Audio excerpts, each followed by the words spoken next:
جب صحابہ کو اس نے دیکھا تو حیران ہو گیا کہ ان کی فاقہ کشی کا اور بھوک مری کا یہ عالم ہے، ٹھیک سے کھانا نہیں ملتا، پیٹ دھسے ہوئے ہیں، اتڑیاں نظر آتی ہیں، یہ کمزور فاقہ کش قوم یہ کیا روم کو فتح کریں گے؟ ہتھیاروں کا جائزہ لیا، دیکھا تو بعض کے پاس تو تلواریں تک نہیں ہیں، اونٹ کی ہڈیوں کو ہاتھ میں پکڑ کے بطور ہتھیار لے کے چلتے ہیں۔ بعض کے پاس تو جب اصحاب صفہ کو دیکھا حیران ہو گئے کہ ان کے پاس تو کپڑے پہننے کے کپڑے تک نہیں ہیں، کسی کے پاس کوئی پکا مکان نہیں، کھانے کے اسباب نہیں، پہننے کے کپڑے ٹھیک سے نہیں، ہتھیار نہیں، اسلحہ نہیں، یہ کیسے روم کو فتح کریں گے؟ ابھی وہ حیرت زدہ دیکھ رہا تھا کہ اچانک کانوں میں ایک آواز گونجتی ہے، اللہ اکبر اللہ اکبر اللہ اکبر اللہ اکبر۔ اب دیکھا کہ لوگ دکانوں کو چھوڑ کر بھاگ رہے ہیں، گھروں سے نکل کر بھاگ رہے ہیں، ایک سیم سب بھاگے جا رہے ہیں۔ ایک عجیب طرح کا ایک طرفہ تماشا ہو گیا، جسے کوئی بہت بڑا کسی نے حملہ کر دیا، نہ جانے کیا آ گیا، زلزلہ آ گیا، کیا ہو گیا، سب ایکشن کیوں بھاگ رہے ہیں؟ اور یہ کیسی آواز ہے کہ اس آواز کا آنا تھا، اور یہ آواز مسلسل آ رہی ہے، اور یہ آواز کا آنا تھا کہ لوگ ایکشن میں دوڑ رہے، اس نے شخص کو روکا، کہا بھائی رکو رکو، کیا بات ہے، یہ سب ایک طرف کیوں بھاگ رہے ہیں؟ کہا تم مسلمان نہیں؟ کہا نہیں میں مسلمان نہیں، کہا اس لیے تم جانتے نہیں یہ اذان ہو رہی ہے، نماز کا وقت ہو رہا ہے، یہ مؤذن بلال ہے جو اذان پکار رہے ہیں، جب یہ کلمات پکارے جاتے ہیں ہماری عبادت کا وقت ہوتا ہے، یہ کلمات پکارا جا رہا ہے، اس بات کے لیے اشارہ ہوتا ہے کہ تم اپنے رب کی عبادت کے لیے آ جاؤ، ہماری ایک عبادت خانہ جس کو ہم مسجد کہتے ہیں، اور ہم وہاں اپنے پیغمبر محمد صلی اللہ علیہ وسلم کی ابتدا اور ان کی پیروی میں نماز پڑھتے ہیں۔ تو اس نے کہا چلو اب ذرا ان کی نماز اور عبادت کا ڈھنگ بھی دیکھ لیں، ان کے پیغمبر کو بھی دیکھ لیں کہ ان کے پیغمبر کیسے ہیں۔ جب پہنچا تو دیکھا کہ اللہ کے نبی صلی اللہ علیہ وسلم اپنے حجرے پاک سے تشریف لائے، صحابہ انتظار کر رہے ہوئے، اور غالباً وہ عصر کی نماز پڑھ رہا ہے۔ سرکار تشریف لائے اور ارشاد فرمایا بلال وضو کے لیے پانی لایا۔ جناب بلال رضی اللہ تعالیٰ نے ایک بدنے میں ایک لوٹے میں پانی لایا، اور جب وضو کرانے لگے سرکار نے اپنے دست مبارک کو اپنے ہاتھوں کو دھونا شروع کیا، ابھی پانی زمین کی طرف آ کے زمین پر گر بھی نہیں پا رہا، سینکڑوں صحابہ کے ہاتھ آتی اور اس پانی کو اپنے ہتھیلیوں پر اپنے ہاتھوں پر لے لیتے۔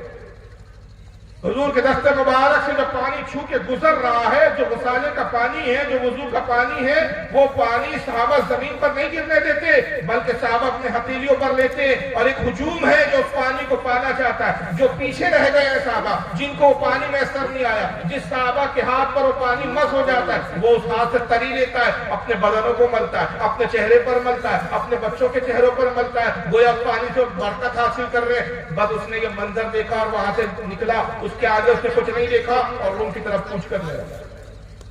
سفر کرتے کرتے روم پہنچا، شہنشاہ کے سامنے حاضر ہوا۔ شہنشاہ قیصر کوئی نے پوچھا بتاؤ کیا خبر لائے، کتنے ہتھیار ہیں ان کے پاس؟ کہا حضور کوئی ہتھیار نہیں، معمولی سی تلواریں ہیں، اس سے زیادہ مضبوط اور بڑی اور تیز دھار والی تلواریں ہم رکھتے ہیں، ان کے پاس نیزے ٹھیک سے نہیں ہیں، ہمارے نیزے مضبوط ہیں، ان کے پاس گھوڑے اور ہاتھی نہیں، ہاتھی تو میں نے مدینے میں ایک ہاتھی بھی نہیں دیکھا، بعض کے پاس گھوڑے، سب کے پاس گھوڑے بھی نہیں ہیں، ان کے پاس کوئی اسلحہ نہیں ہے، بعض کا تو یہ عالم ہے کہ ہڈیوں کو بطور ہتھیار ہاتھوں میں پکڑ کے چلتے، کپڑے تک پہننے کے لیے نہیں، کھانے کے لیے کھانے ان کے پاس برابر نہیں ہے، پیٹ دھسے ہوئے کمزور فاقہ کش اور مفلس قوم ہے، غریب قوم ہے۔ کافر کس بلبوتے پہ محمد نے دعویٰ کیا؟ کیا محمد نے مسخرہ بند کیا کہ وہ کہتا ہے روم کو ہم فتح کر لیں گے؟ تو اس نے کہا بادشاہ محمد کے دعوے کو جھوٹا نہ سمجھ، خدا کی قسم اگر وہ قوم روم کی طرف آ گئی تو ضرور فتح پا لیں گے۔ تو کہہ رہا ہتھیار نہیں، گھوڑے نہیں، ان کے پاس اسلحہ نہیں، طاقت و قوت میں ظاہر اتنے نہیں، پھر کیسے فتح کریں گے؟ اور اس نے کہا ہے بادشاہ سنو، جو چیز میں نے محمد کے ماننے والوں میں دیکھی کسی قوم کے ماننے والوں میں نہیں دیکھی، کسی بادشاہ کے میں نے سپاہیوں میں نہیں دیکھی، جب تو نکلتا ہے تو لوگ تیرا احترام ضرور کرتے مگر تیرے خوف کی وجہ سے کرتے، تیری ڈر کی وجہ سے تیرا احترام کرتے۔ میں نے محمد کو ایسا احترام کرتے ہوئے پایا کہ جب محمد وضو کرتا ہے، اپنے ہاتھ دھوتا ہے تو محمد کے ہاتھ سے جو پانی گرتا ہے اس کو اس کے ماننے اور چاہنے والے زمین پر گرنے نہیں دیتے۔ بس اس سے میں نے اندازہ لگایا کہ یہ اپنے پیغمبر سے اتنی محبت کرتے ہیں کہ جو قوم اپنے نبی کے جسم سے مس ہوا پانی زمین پر نہ گرنے دے، خدا کی قسم اپنے پیغمبر کے خون کا ایک قطرہ زمین پہ گرنا گوارا نہیں کریں گے۔ یہ انسان نہیں، دیوانے ہیں، یہ مجنون ہیں، یہ دیوانے ہیں محمد کی محبت میں، اور ہم فردانوں سے لڑ سکتے، ہوش مندوں سے لڑ سکتے، دیوانوں سے نہیں لڑ سکتے۔ خدا کی قسم اگر یہ اس طرف روم میں آ گئے تو سمجھ لے تیری حکومت کا حوالہ کر دے۔ سبحان اللہ یہ سبحان اس وقت روم کے عیسائیوں کا بھی یہ ماننا تھا کہ یہ قوم صرف عشق رسول کی بنیاد پر فتح پا سکتی ہے، اور وہی ہوا۔ روم فتح ہوا، کس کے زمانے میں فتح ہوا؟ فاروق اعظم کے زمانے میں۔ اور پھر اس تعلق سے بھی ایک بڑا تاریخ میں واقعہ ملتا ہے کہ روم کی فتح کا سبب کیا بنا۔ اور تو نہیں ہو رہے نا، آپ اشارہ کریں گے ختم کر دیں گے، 10-15 منٹ زیادہ وقت نہیں ہوگا۔ فاروق اعظم کا دور خلافت ہے، ایک قافلہ مسلمانوں کا تجارت کے لیے جاتا ہے روم۔ اب حالانکہ وہ بادشاہ مر چکا تھا، اس کا بیٹا بیٹھا ہوا تھا، باپ سے اس نے روایتیں سنی تھی۔ روم میں یہ باتیں مشہور تھی کہ محمد نے پیشن کی ہے، اور اب تک محمد صلی اللہ علیہ وسلم نے جو پیشن کی پوری ہوئی ہے۔ وہ مسلمانوں کو اپنا دشمن جانتے تھے، انہیں معلوم تھا کہ اگر مسلمان روم کی طرف کوچ کریں گے روم فتح کر لیں گے، ہمارے ہاتھ سے روم نکل جائے گا۔ اس نے کیا کیا؟ بادشاہ نے وہ جو تجارت کے لیے مسلمانوں کا قافلہ آیا تھا ان کو سب کو گرفتار کیا۔ اس میں سے ایک سپاہی کو چھوڑا، ایک تاجر کو چھوڑا، ایک مسلمان کو، کہا جا اپنے امیر المومنین سے کہنا کہ ہم نے سب کو کہتے ہمت ہو تو چھوڑا کے بتا۔ وہ ایک صحابی رسول سفر کرتے ہوئے مدینے آتے، فاروق اعظم سے ملاقات کرتے، پوری رودات سناتے، حضور ہم تجارت کے لیے روم گئے تھے، سارے تاجروں کو ظالم بادشاہ نے پکڑا، قید کر دیا، گرفتار کر کے قید میں ڈال دیا گیا، مجھے چھوڑ دیا گیا تاکہ میں خبر آپ تک پہنچاؤں۔ فاروق اعظم کو چلا لایا، تم نے کوئی قصور کیا؟ کچھ نہیں، ہم تو صرف تجارت کی غرض سے گئے تھے، اور ہم نے ابھی سرحدوں کو پار کر کے اس ملک کی راجدھانی میں قدم ہی رکھا تھا کہ ہمیں گرفتار کر دیا، اور صرف اس بنیاد پہ گرفتار کیا گیا کہ ہم مسلمان تھے۔